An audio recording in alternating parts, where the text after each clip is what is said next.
Hey everyone, it's Neil Patel, and today is another day of SEO Unlocked, and today we're going to be covering conversion rate optimization. When you're going through this training course to boost your e-commerce sales, make sure you take your time. So when I go over specific action items and tactics, especially like the ones that I'm going to be covering today, take your time, and if you have to, feel free and rewind and rewatch, but make sure you get them down and every single one because it'll help you increase your conversions. It's all about adding all of them up. It's one thing won't boost your sales by 30, 40, 50%. But if you do all these things, even though they help a little bit, but when you combine them all together, it actually helps a lot. The overview, last week we covered getting started. This week it's all about SEO and CRO. Then next week, we're going to get into sales channels. And last but not least, in week 4, we're going to be going over marketing channels. So let's dive into the first lesson of this week, which is CRO. Amazon announced that it had revenues of $75 billion in the first 3 months of the year. Just imagine that, $75 billion. That's a lot of money. No wonder Jeff Bezos is the richest person in the world. For e-commerce in general, you're not going to convert as well as Amazon, but for every 100 visitors that you get, 1 to 2% will convert into a paying customer. They'll buy a product from you, they might buy multiple products from you, they may buy some upsells or downsells, but in general, 1 to 2 out of every 100 visitors will convert into a paying customer. Your funnel usually looks something like this. People come to your website, you'll generate a lead, maybe an email. They'll end up buying a product from you. They may keep coming back and buying more and more. And the reason Amazon does so well is their pyramid is upside down, in which they're getting visitors, and the visitors are actually a big portion. They're getting customers, but the repeat buyer base is huge, and that's what's making them do so well. I want to do some quick math before we really dive into some conversion techniques. As I mentioned, roughly 1 or 2 out of every 100 people are going to end up converting and buying a product from you. So let's say you're making or getting 600 visitors a day, and each sale is roughly $45. At a 1% conversion rate, that would be roughly $98,000 in income for the year. Now, if you boosted your conversion rate to 2.5, a little bit better than the average of 1 to 2%, you'd be at $246,000. That's an additional $147,000 in additional revenue without adding any extra cost to your business. Other than the fact that, of course, the more products you sell, there is some cost of the product itself and the inventory and shipping. By focusing on product pages, we call them PDPs, you can increase revenue with a few simple tweaks. So let me break down a really good product page. If you look, there's an HD product shot on the left side. It's a really clear, crisp image. You got the logo on the top left, phone number on the top right to build trust, product descriptions, even customer reviews, that helps a lot, the pricing and CTA, and then brand guarantee. 2 things that I want to emphasize on this page is a phone number. Yes, Amazon may not have a phone number, but you're not Amazon. And I don't mean that in a rude way, but the reality is none of us are Amazon. So we have to go a little bit more further just to get that extra sale.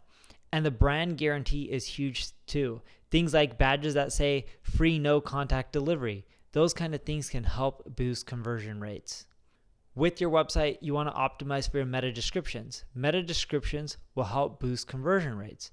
So if you take your title tag and you look at your product pages or the landing pages, and you make sure your title and meta description is appealing, it evokes curiosity, lets them know what they're going to get, isn't too long where it gets cut off from search, and is in the optimal format, which is natural, compelling content, you're going to end up generating more sales.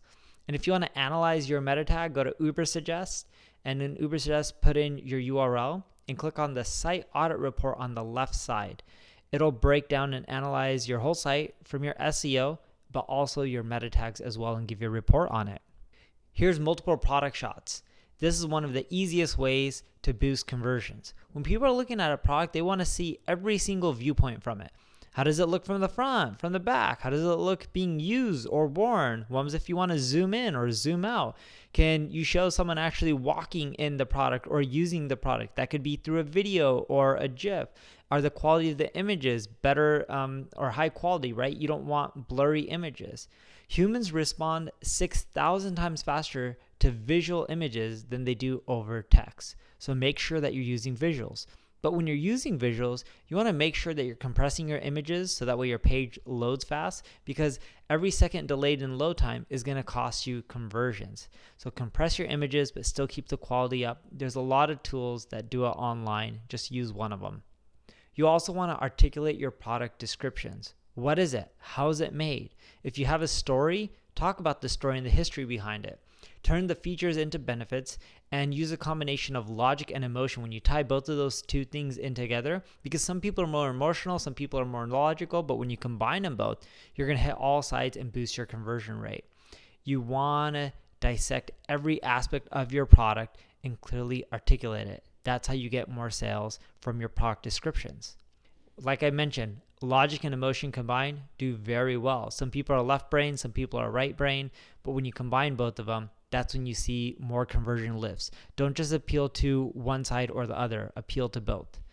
Some of the words that you can also use to boost your conversion rates are on this page. Effective, instantly, immediate, introducing. There's tons and tons here. I'm not going to go through all of them. You can pause the video if you want.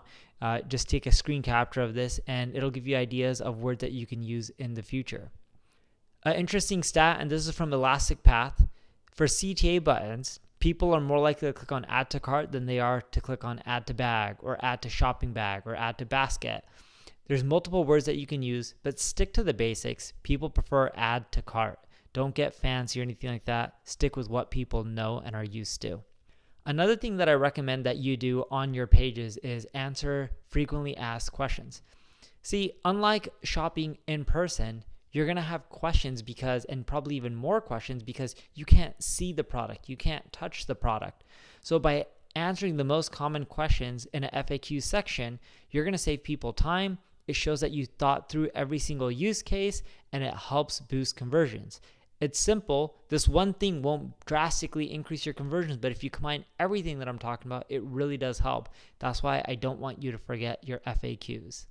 You also want to do exit intents. You can use products like HelloBar to do this. So when someone's leaving your website, they're not buying anything, I typically offer them a discount, 5%, 10%, 20% in exchange for their email. That tends to work really well. You can try digital downloads. I haven't found that to work as well, like ebooks and stuff like that for e-commerce, but I have found coupons to work really well. Another interesting stat for you is the average cart abandonment is 69.23%. That's high. Think about how much money people are leaving on the table. It's roughly $260 billion. That's a lot of money. The Baymart Institute documented that the average e-commerce site can gain another 35.26% increase in conversions through a better checkout design and abandoned cart flow, as well as email sequencing to get people back and purchasing again. Here's an example of the cart abandonment sequence. You want to be specific, be true to your brand, be personal. You can follow up through email. I tend to offer an incentive for people to come back and buy. I also try to include case studies, reviews, testimonials, sometimes even video formats of that in email. That tends to help a lot too and get people to come back and then buy again. Customer reviews are huge. People take that for granted, but here's something interesting. When you buy products, you tend to stick with brands that you know. 41% of shoppers worldwide are willing to shop from brands that they're less familiar with based on product reviews and customer video reviews, or even unboxing reviews. For this reason, you need to focus on reviews. The more, the better. Nearly 95% of customers turn to reviews when shopping online. I swear by them. I base almost all my purchases on Amazon based on the reviews. If the reviews suck, I don't buy. An additional conversion hack that you can use is leveraging scarcity and urgency, and I'll show you an example of this in a bit. You can do this through your headlines or call to actions, but the more urgent people know that, hey, your product may be running out of inventory, the more likely they are to buy. And you don't want to trick or deceive them. If you're not running out of inventory, don't say that on your page. But you can do things to speed along their decision. Like if you buy it right now, we'll deliver it to you the next day or give you 2-day free shipping. Or if you select this option, you can save right now this amount of money. All these little things really help. and it causes more urgency and causes people to buy versus taking their time. When you're going through your whole conversion optimization process when it comes to e-commerce, it's the whole funnel, from the ads to the landing pages to the product pages, emails, upsells. You got to go and optimize everything. One thing won't really change your business, but combining all of them is what's really going to drive you more sales. It all starts from the traffic, and at the very end, when you go through all the steps, it'll end up generating you more revenue. And there's a ton of little steps, but they all add up. From offers to email campaigns to upsells, downsells, every time you have a new product launch, telling people about it, all of this stuff really does help. If you're on Shopify, check out Zipify Pages. It's an easy way to generate more upsells. We love it to death. Also, I want you to go to neilpatel.com/training and click on e-commerce unlocked. Check out the product page conversion checklist. Make sure you go through this so that way you can optimize your product detail pages, and this will help boost your conversion rates. We also have an optimization spreadsheet for you. Fill it out. It'll help you optimize your conversions again. So some action items for you: go to neilpatel.com/training. If you're already not there, click on e-commerce unlocked. Go to week 2, lesson 1. And download these 3 action items, from split testing ideas to measuring your results with the optimization spreadsheet to using conversion rate optimization testing guide.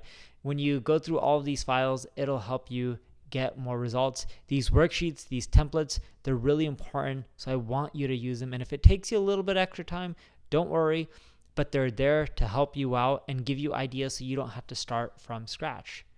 Thank you for listening to this lesson. I look forward to helping you grow your e-commerce sales and traffic.